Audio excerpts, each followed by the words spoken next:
ये ज्ञापन दे रही है, किस लिए दे रही है और क्यों दे रही है, किन परेशानियों का इनको सामना करना पड़ रहा है, जिसके कारण ये ज्ञापन दे रहे हैं। इस टाइप का धरना प्रदर्शन इन्हें करना पड़ रहा है। दिवाली जैसे त्योहार निकल गए जहाँ सबको बोनस दिया जाता है, एरियस दिया जाता है, हमको हमारा भुगतान ही नहीं मिला।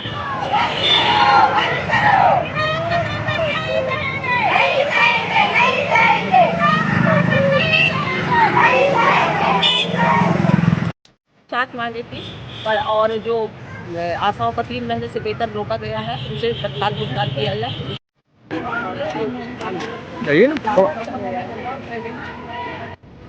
भैया हम लोग की समस्याएं तो काफ़ी ज़्यादा है। हम लोग यहाँ आए थे, हमारी 3 महीने से हमारी सैलरी नहीं हुई है, जो वेतन हमको मिलता है वो नहीं मिला था, इस वजह से हम लोग यहाँ आए थे।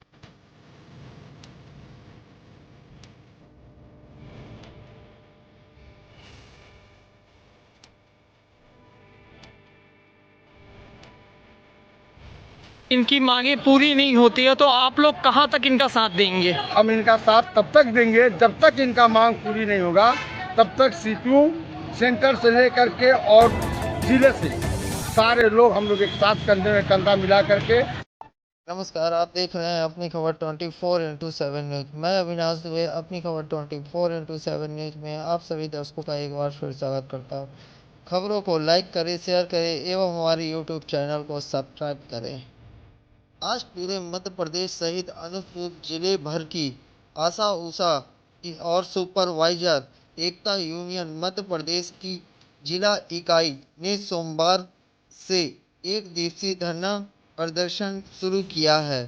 दिन भर धरने में शामिल होने के पश्चात 8 घंटे के उपरांत अपनी मांगों को लेकर तहसील कार्यालय पहुंचकर अपनी मांगों को लेकर तहसीलदार महोदय को मुख्यमंत्री के नाम का ज्ञापन सौंपा है। साथ ही मध्य प्रदेश के अन्य जिलों में भी यह धरना प्रदर्शन 24 घंटे का रखा गया है, किंतु बाकी जिलों के मुकाबले अनूपपुर जिले में अत्यधिक कड़ाके की ठंड होने की वजह से यह 24 घंटे का धरना प्रदर्शन अनूपपुर जिला मुख्यालय में 8 घंटे में ही समाप्त कर दिया गया है।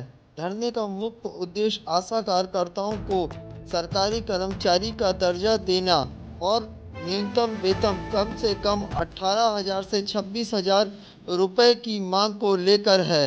अपनी मांगों को लेकर कार्यकर्ताओं ने राज्य सरकार के खिलाफ नारेबाजी की। उन्होंने कहा कि सरकार उनकी समस्याओं का समाधान नहीं कर सकती है तो उसे बदल देना चाहिए। जिले भर से 200 से अधिक आशा उषा कार्यकर्ताएं एवं सुपरवाइजर इस धरने में शामिल होने पहुंची। इस ठंड में भी आंदोलन में शामिल होने दूर दराज गांव से भी आशा उषा कार्यकर्ताएं धरना प्रदर्शन करने पहुंची हैं। वहीं आशा उषा सुपरवाइजर कार्यकर्ताओं ने भी सरकार के खिलाफ नारे लगाए हैं। अनूपपुर में आशा उषा और सुपरवाइजर एकता ने सीटू यूनियन बैनर के तले सोमवार से एक दिवसीय धरना प्रदर्शन किया। उन्होंने बताया कि सरकारी और निजी संस्थाओं में मजदूरों को बोनस मिलता है, लेकिन हम आशा कार्यकर्ताओं को ना तो बोनस मिला और ना ही इंसेंटिव। हमारी मेहनत का पैसा भी 4 महीने से अटका हुआ है। दिवाली जैसे बड़े त्यौहार पर भी वेतन नहीं मिला, जिस वजह से हमारे त्यौहार आधे अधूरे रह गए और बड़े ही साधारण तरीके से दिवाली जैसा त्यौहार बनाना पड़ा। इसके जिम्मेदार हमारी मध्य प्रदेश सरकार है। अगर हमारी सरकार बातें नहीं सुनती और हमारा पेमेंट नहीं देती है तो आगे चलकर हम बड़े आंदोलन करेंगे, जिसकी पूरी जिम्मेदारी मध्य प्रदेश सरकार की होगी। भैया हम लोग की समस्याएं तो काफ़ी ज़्यादा है। हम लोग यहाँ आए थे, हमारी 3 महीने से हमारी सैलरी नहीं हुई है, जो वेतन हमको मिलता है वो नहीं मिला था, इस वजह से हम लोग यहाँ आए थे। और क्या मांगे हैं आप लोगों की? हमारी मांगे आगे ये है कि हमको 3 महीने का जो हमारा पिछला भुगतान है वो किया जाए, और जो मतलब ये बढ़ा हुआ पैसा है उसको हमको मतलब दिया जाए, उस पैसे को हमको दिया जाए, सही समय पे दिया जाए और महीने के हर 5 तारीख के पहले हमारी वेतन मतलब जो वेतन है हमारा हमको वो दिया जाए और हमारा मानसिक शोषण ना किया जाए। हमारे साथ में मानसिक शोषण हो रहा है। किस प्रकार का शोषण किया जा रहा है? शोषण इस प्रकार का किया जा रहा है कि मानसिक रूप से आशा विकलांग हो गई है। काम करते करते मतलब 24 घंटे उससे काम कराया जा रहा है। वो अपने घर में अपने परिवार के साथ भी नहीं रह पा रही। 24 घंटे तो अपने काम से घर के बाहर ही रहती है, तो मानसिक रूप से वो विकसित रहती है। मतलब काम का इतना भार उसके ऊपर, इतना प्रेशर डाल दिए हैं कि वो अपने घर में मतलब नहीं रह पा रही ढंग से, ना अपने बच्चों के साथ रह पा रही हैं। और रिटायरमेंट के बाद आशाओं को किसी प्रकार से 20 साल 30 साल हम अपना इसमें पूरी ज़िंदगी तो आशा के काम में अपना गुजार दिए, सेवा दे दिए स्वास्थ्य विभाग को, मगर हमको रिटायरमेंट के बाद हमको कोई भी राशि नहीं दी जा रही है। वो क्या चाहती हैं आप? रिटायरमेंट के बाद क्या आप लोगों को मिलना चाहिए, क्या लगता है आप लोगों को? रिटायरमेंट के बाद हमारी मांग ये है कि कम से कम हमको रिटायरमेंट के बाद 5 से 10 लाख रुपए मिले, ताकि हम उसमें अपनी आगे की जीविका जो है तो हम चला सकें। पेंशन कर दे शासन, हमको पेंशन कर दे, पेंशनधारी बना दे। हम हमारी शासन से यही मांग है। क्या नाम है आपका? मेरा नाम सीमा मिश्रा, आशा। आप लोग काफ़ी महिलाएं यहाँ तहसील कार्यालय आई हैं, किस लिए आई हैं, क्यों आई हैं, क्या मांगे हैं आप लोगों की?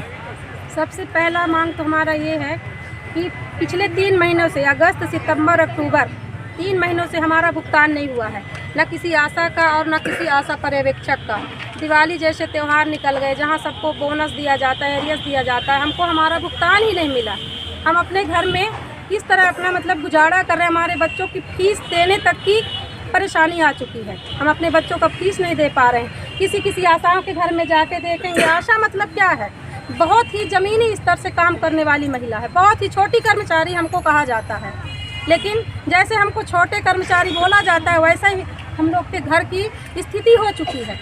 हम लोग के घरों में क्या हो रहा है क्या नहीं हो रहा है अधिकारी नहीं देखते हैं और हमारा विभाग साथ भी नहीं देता है। आप लोगों को किन परिस्थितियों का सामना करना पड़ रहा है इस समय? जो आप जिस तरह से बता रहे हो उस हिसाब से किन परिस्थितियों का सामना करना पड़ रहा है? परिस्थिति तो क्या बताएं भैया, अभी हमारा मतलब हम किराया भाड़ा देने की स्थिति में नहीं है। जिनका 3 महीने से हमको वेतन नहीं मिला है तो हम किराया कैसे दें? मोबाइल रिचार्ज कराने तक को हमारे पास पैसे नहीं हैं। हमको बोला जाता है आयुष्मान कार्ड बनाओ। आयुष्मान कार्ड बनाने के लिए मोबाइल में बैलेंस चाहिए, नेट चाहिए, सब कुछ चाहिए। बिना पैसे के कैसे काम होगा? अगर आप लोगों की मांगे पूरी नहीं होती तो अगला कदम क्या होगा आप लोगों का? अभी हमारा 24 घंटे का यह हड़ताल रहा, लेकिन अगर हमारी मांगे पूरी नहीं होती है तो आगे और भी बढ़ सकती है। क्या नाम है आपका? मेरा नाम है शैल जायसवाल, पुष्पराजगढ़ से हूँ, मैं एक आशा सुपरवाइजर हूँ। 7 मांगे थी पर और जो आशाओं का 3 महीने से वेतन रोका गया है उसे तत्काल भुगतान किया गया, उसका ज्ञापन सौंपा गया और जो 6000 रुपये हम लोग को मंत्री जी ने लागू किया था वो भी प्राप्त नहीं हो रहा और 1500 की बढ़ोतरी की गई थी उसे भी अभी तक नहीं भुगतान किया गया। 1000 प्रति वर्ष देने को कहा था वो किया नहीं गया और सहयोगिनी का भी वेतन रोका जा रहा, समय पे भुगतान नहीं हो रहा। सभी महिला परेशान है। सभी आशा अपने गांव में ज़मीनी स्तर पर काम करती हैं परंतु उनको समय पर भुगतान नहीं किया जाता और कटौती भी की जाती है। जिनका वेतन बनता है 10-15 उसमें 5000 डाला जाता है। मैसेज दे दिया जाता है कि आपको इतना भुगतान हो चुका है, आप संलग्न करिए, अपडेट कराइए बैंक में और बैंक में जाने से पैसा खाते में नहीं आता। इसलिए आशा बहुत परेशान है और जो रात को डिलीवरी कराने आती है हॉस्पिटल में उनकी ठहरने की व्यवस्था भी नहीं है। एक रूम होना चाहिए ताकि आशा रात को जगती है, 2 दिन भी हो जाता है किसी आशा को महिलाओं के साथ रहने के लिए। ये सब समस्या का समाधान सरकार को करनी चाहिए और आशा जो बार बार ऑफिस में घूमती है, ज़मीनी स्तर पर काम भी करती है और आशा पूरे भ्रमण करती है कि हमको पैसा दे दो, हमको पैसा दे दो, ये उचित नहीं है। आशाओं का शोषण क्यों किया जा रहा जब सभी जगह सब वेतन मिलता है और एक किसी को भी परमानेंट मजदूर है आशा और उसको जो एक रिटायर किया जा रहा है तो रिटायर के बाद भी यही उठती है कि मजदूर संघ को एक समय सीमा से किया जाता है, लेकिन जब हमारा परमानेंट है ही नहीं है, हम मजदूर व्यक्ति हैं, तो रिटायर का तो कोई प्रावधान ही नहीं है। और ये 2006 से नियुक्त जिसकी हुई 20 साल अपना समय दिया है, ना उनको रिटायर का कोई पेंशन लागू किया जा रहा है और ना ही कोई वेतन में कोई जानकारी पहले से दी जा रही है। एकाएक बोल दिया जाता है कि आप रिटायर हो गए, ये कोई तरीका नहीं है। विभाग को एक तरीका तौर पर किसी का भी रिटायर किया जाता है तो एक नियम तहत से उसको विदाई की जाती है समय पे, और एक राशि भी मिलनी चाहिए। जो रिटायरमेंट, अगर आप हमको सरकारी कर्मचारी समझते हैं तो हमारा एक पेंशन भी लागू होना चाहिए कि 2000 इन्हें पेंशन दिया जाता है कि वो अपनी जीविका 20 साल जो सेवा दी है तो अपनी जीविका चला सके। इस प्रकार आशाओं का शोषण क्यों किया जा रहा है? सरकार तो हर जगह पैसा बांट रही है, लेकिन आशा इतनी जमीनी स्तर से मेहनत से काम कर रही है, लेकिन उस पर कोई भी ख्याल नहीं किया रहा, कोई ध्यान नहीं दे रहा है। बस आशा और सहयोगिनी के ऊपर पूरा काम सौंप दिया जा रहा है। रीढ़ की हड्डी बोली जा रही, रीढ़ की हड्डी नहीं, रीढ़ की हड्डी आशाओं की कमजोर हो रही है, बल्कि पूरी आशा बीमार पड़ जा रही, इतना ज़्यादा काम